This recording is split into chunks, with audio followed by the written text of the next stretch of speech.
Cumprimento a todos com a paz do Senhor. Todos sejam muito bem-vindos a esse vídeo. Desde já quero estar agradecendo a sua presença, a sua vida. Também quero estar pedindo para você deixar seu like, se inscrever no canal, ativar a notificação e enviar esse vídeo para outras pessoas, para que essa mensagem abençoe outras pessoas. Enfim, hoje eu vou estar lendo em Lucas 8, versículo 43 em diante, que diz assim: E uma mulher que tinha um fluxo de sangue havia 12 anos e gastará com os médicos todos os seus haveres, e por nenhum pudera ser curada. Chegando por detrás dele, tocou na orla do seu vestido e logo estacou o fluxo do seu sangue. E disse Jesus: Quem é que me tocou? E negando todos, disse Pedro e os que estavam com ele: Mestre, a multidão te aperta e te oprime, e dizeis: Quem é que me tocou? E disse Jesus: Alguém me tocou, porque bem conheci que de mim saiu virtude.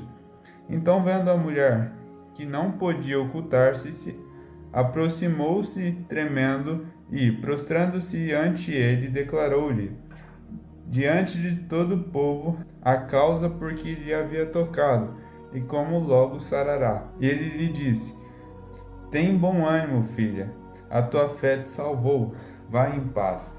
Nesses versículos aqui tem 4 coisas que me chamam bastante atenção. Primeiro, era uma mulher enferma, uma mulher que tinha um fluxo de sangue durante 12 anos e gastou tudo o que tinha tentando se curar e nunca conseguiu. A segunda coisa que me chamou bastante atenção é que só pela tocar na orla dos vestidos de Jesus, ele sentiu que foi tocado. Até os discípulos, como Pedro, ficou sem entender. Tem um monte de pessoas em sua volta, como que alguém te tocou? Isso é um fato, que alguém te tocou. Tem um monte de gente aqui.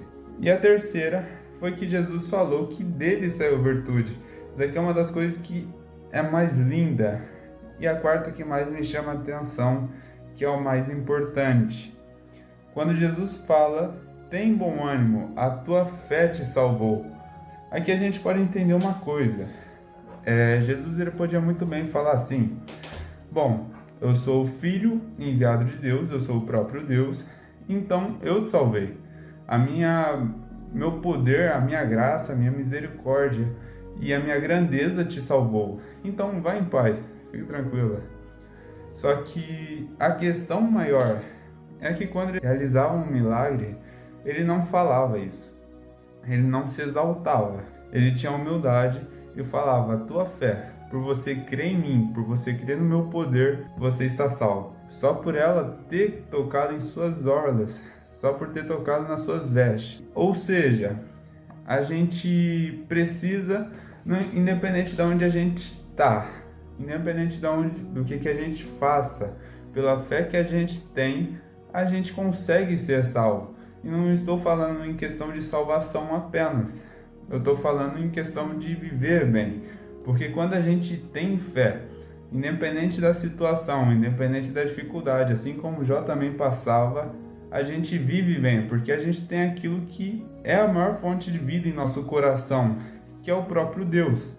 Quando a gente tem fé, a gente acredita que independente do mundo estar desmoronando ao nosso lado, a gente tem o dono desse mundo em nós, no nosso coração, no nosso interior. Em Hebreus 11:1 diz assim: Ora, a fé é o firme fundamento das coisas que se esperam e a prova das coisas que não veem. Continuando em Hebreus 11, versículo 6, também diz assim: Ora, sem fé é impossível agradar-lhe, porque é necessário que aquele que se aproxima de Deus creia que ele exista. É aquele que é galardoador dos que o buscam. Ou seja, aqui a gente pode entender que, primeiramente, a fé é aquele firme fundamento das coisas que não se veem, mas sim do que se esperam. Ou seja, para a gente crer, a gente não vê Jesus. E assim como ele falou também, bem-aventurados aqueles que não viram e creram. Ou seja, esses somos nós. Antigamente as pessoas viam Jesus face a face e tinha muita pessoa que não cria, assim como tem hoje em dia. Porém, tem muitas pessoas que creem hoje em dia, só que nunca ouviu e tem fé, e bem-aventurados somos nós. Aqui no versículo 6, fala que é impossível agradar a Deus sem ter fé. E muito interessante isso. Assim como em Lucas 8, versículo 43 em diante, como eu acabei de falar, Jesus falou: tem de bom ânimo, a tua fé te salvou. Ou seja, Deus se agrada muito de ver a nossa fé, de ver aquela confiança que a gente tem, que a gente se entrega inteiro.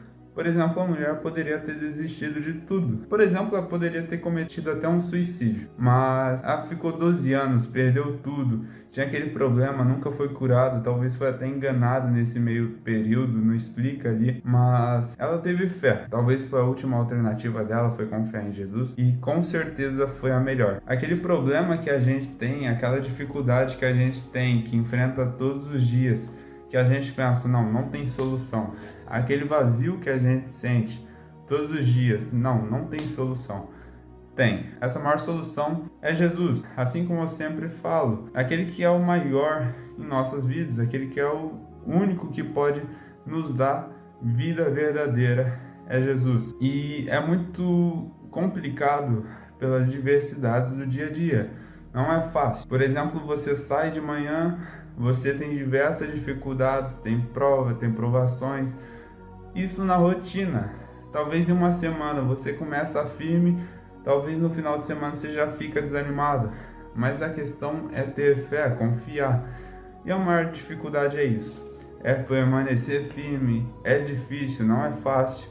Assim como sempre falam, quando você se converte, quando você aceita Jesus, não é fácil. Você não vai viver um campo de rosas, você não vai viver mil maravilhas, porque não vai ser fácil, mas com ele que você consegue alcançar tudo que você necessita, e você não necessita de coisas do mundo, porque assim como em Jó diz, nu eu vim ao mundo e nu voltarei. Ou seja, independente do que você ganha aqui, seja carro, casa, dinheiro, prazeres, celular de última geração, todo celular que sai, compra, tudo isso vai pro pó da terra, tudo isso ladrão rouba, tudo isso a traça corrói. E que a gente sempre se firme na própria fé, que aquilo é o firme fundamento das coisas que não se veem, mas sim do que se espera. A gente tem fé que daqui a gente vai voltar para onde a gente deveria estar, que é com Deus, que é no reino de Deus, onde é tudo perfeito. E por fim, tem mais 2 versículos que achei muito interessante. Um deles é em Tiago, capítulo 1, versículo 3, que diz: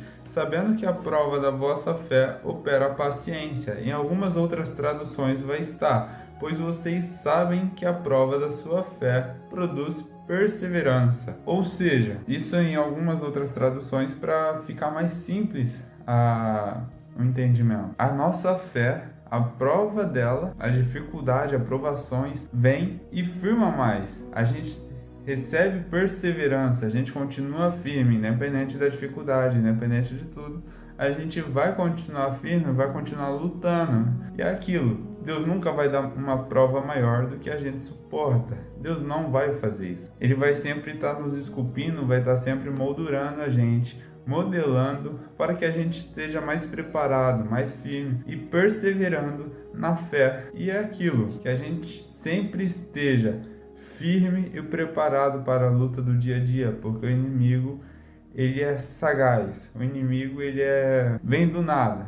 As tentações, os desejos carnais, as dificuldades, os problemas do dia a dia, desânimo, vem do nada. E é por isso que a gente precisa estar firme, para isso gerar perseverança, até o dia que Jesus virá, ou o dia que Ele nos levará, nos recolherá. E por último, 1 Coríntios, capítulo 2, versículo 5 diz: para que a vossa fé não se apoie em sabedoria dos homens, mas no poder de Deus. Aqui já deixa claro, assim como eu falei, que a gente não confie em carros ou cavalos, assim como dizem Salmos. A nossa fé precisa estar em Deus, a nossa confiança precisa estar em Deus.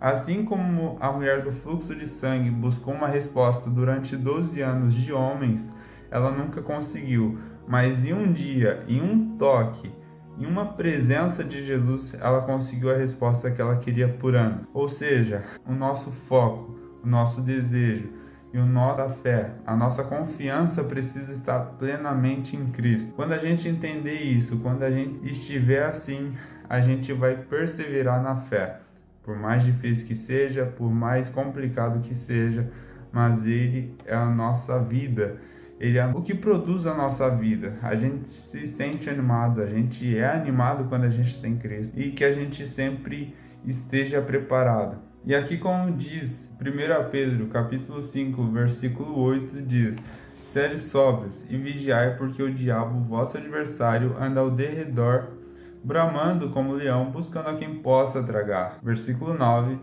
ao qual resisti firme na fé, sabendo que as mesmas aflições se cumprem entre os vossos irmãos no mundo.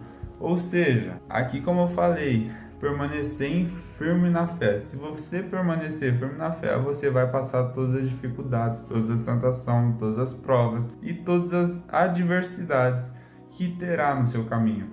E no versículo 9 ele continua: que outras pessoas, que os nossos irmãos ao derredor do mundo também passam pelas mesmas dificuldades que nós. Ou seja, não é só eu, não é só você, é todas as pessoas que têm a mesma fé que a gente. Quero agradecer por tudo. Continua firme, que a gente sempre esteja unidos. Em nome de Jesus, tudo passará. A gente alcançará a salvação e esse deve ser o nosso maior foco. A terra não é o nosso lar, a terra não é a nossa casa. A gente está aqui só de passageiro, só visitante. Em nome de Jesus, tudo vai passar. Agradeço por mais um vídeo, agradeço por mais uma presença sua e fique